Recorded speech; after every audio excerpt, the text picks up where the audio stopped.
Have you ever wanted to grow this part of your abs? The part of your abs that makes it look like you have gills on your sides? If you have, this is the video for you because we're gonna go over two major things. Number one is the anatomy of these muscles called the obliques. And number two is how we can use that anatomy to train those muscles appropriately and according to their biomechanics in a gym setting. And yes, while abs are ultimately made in the kitchen, we need to have a low enough body fat percentage to see them. Your abs are just like any other muscle. So if you get them stronger and you get them bigger, you're gonna be able to see them more. Okay, so in terms of the anatomy of the obliques, we have two different muscles. Muscle number one is the external oblique, and muscle number two is the internal oblique. You have one of each of these on either side, and much like the names indicate, the external oblique sits on the outside of the internal oblique, which is more deep. Now, in order to depict these muscles on my skeleton, I'm going to use this black strap. So first off, the external oblique has a bunch of different little portions, but they all kind of run in this direction like this. And although many of them run horizontally, some of them do run downward and attach to the hip. Now the internal obliques, which again sit below the external obliques, instead of running this way,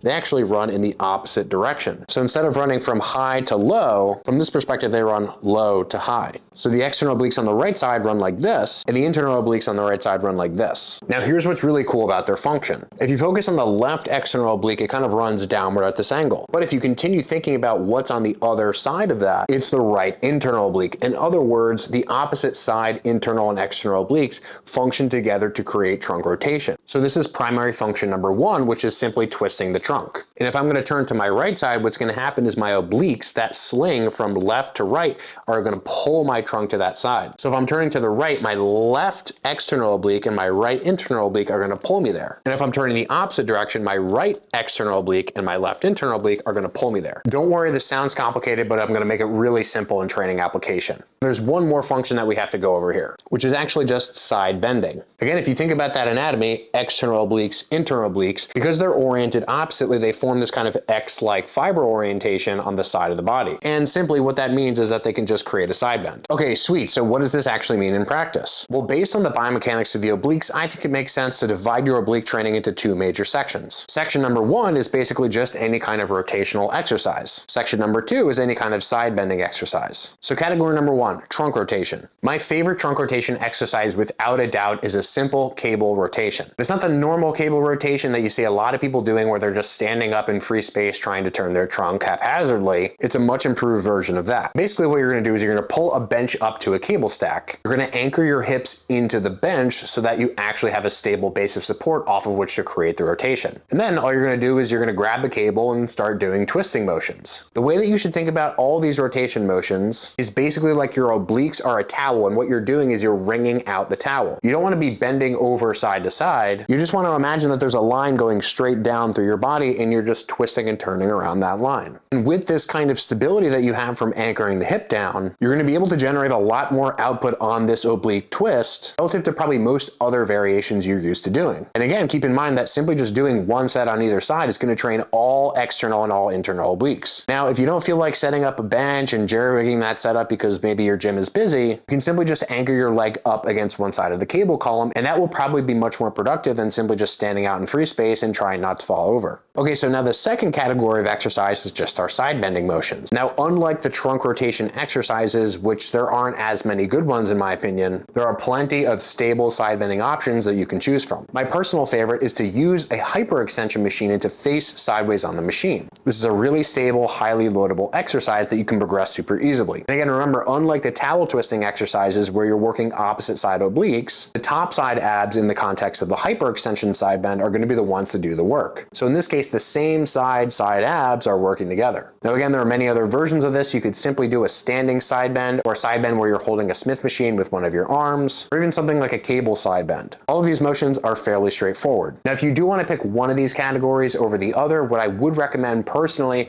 is to go with the trunk rotation exercise. It's just a little bit more specific from a fiber orientation, and you get a ton of bang for your buck in those obliques obliques, just doing one set on either side. And one thing I'd add to the earlier discussion is that in a perfect world, every gym would have one of those machine trunk rotation exercises, because I would even choose that over something like the cable variation that I gave earlier. It's just really hard to mess up. So if you do have one of those oblique twisting machines at your gym, I would put a high priority on that kind of exercise. But if you don't have great machine access, again, the cable options that I showed, both for the twists and the side bends, are going to be fantastic options for your obliques. So I hope this video helps. If you want to learn more from me, check out the links in the description. I have an exercise library, a bunch of courses, ebooks, and more. Thanks for watching. I'll see you all in the next video.